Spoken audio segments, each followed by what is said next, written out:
Mike, thanks for joining us. I realize it's late in Afghanistan. You've got what looks like bats flying around behind you there.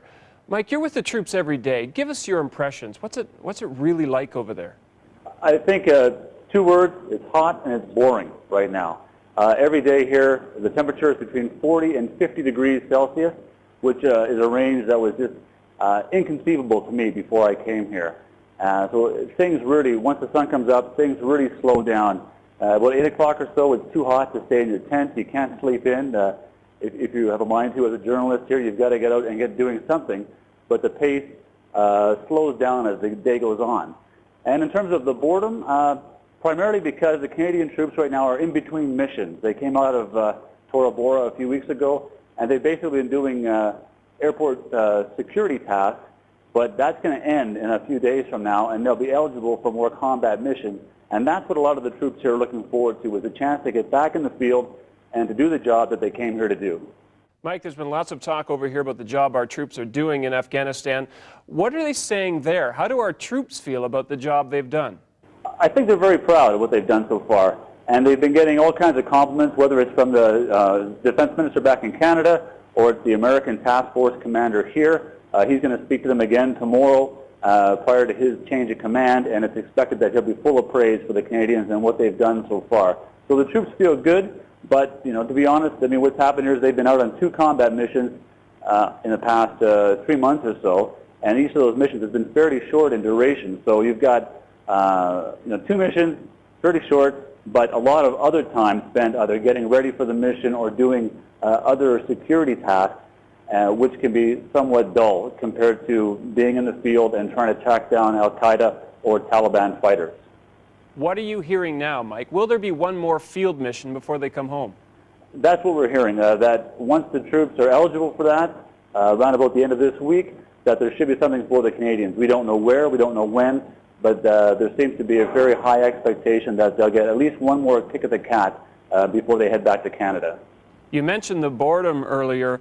I guess it doesn't matter if you're in Kandahar or in Canada. It's all about, when you're in the Army, it's all about hurry up and wait. I guess our guys, though, have found a way of wrestling with the boredom.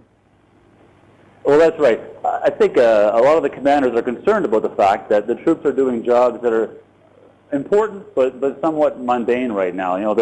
They're positioned around the airfield for security. They're doing a lot of sort of administrative tasks, and they're the quick reaction force should anything go wrong. But the commanders are really focused right now as well on trying to make sure that the troops, stay at the appropriate level of readiness and that they don't get overly bored. So one thing that they've done is they had a wrestling competition here last Saturday night, and you saw that the various champions in the various weight classes from the different rifle companies and organizations here, including the commanding officer himself. They had a wrestling area constructed surrounded by torches and Canadian flags, and several hundred people came out to watch the Canadians wrestle each other. And what was at stake was another chance to go on R&R.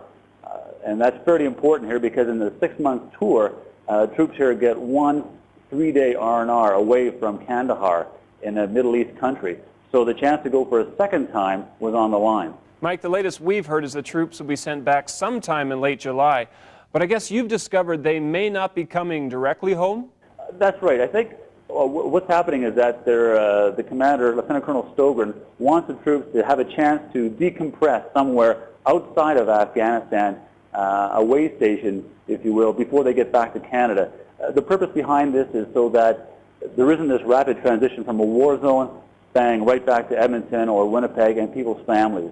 So the idea is that they'll go to some other country, a third country, for anywhere from 4 to 7 days, and get a chance to, as I said, decompress and basically let it all hang out, if I can use that expression. Obviously there'll be there'll be access to alcohol for the first time in months for some of these guys, but there will also be things like briefings from the Padre and other professionals about the transition that they're going to undergo before they get home to Canada from Kandahar. You've been camping out in the desert for 5 weeks now. How are you holding up? It's hot here, and as I say, it can be dull. It's a bit like camping, for an extended period of time. But I certainly understand how the troops feel and how they felt when they wanted to know when can they get out of here. I mean, that's a question that's in everybody's mind, I think, once you put up with the environment here, the climate here. And, I mean, we've been here for 5 weeks now.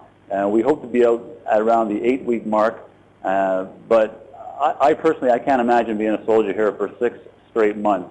A lot of these guys, as I mentioned, they get 1 3-day R&R in that whole time, and a lot of them don't have the flexibility that we do as journalists to get out and do a story, to get out and go into Kandahar, which is 15 minutes away, but which is a city that 98% of the soldiers here will never see before they leave Afghanistan. Thanks, Mike. Thank you, David.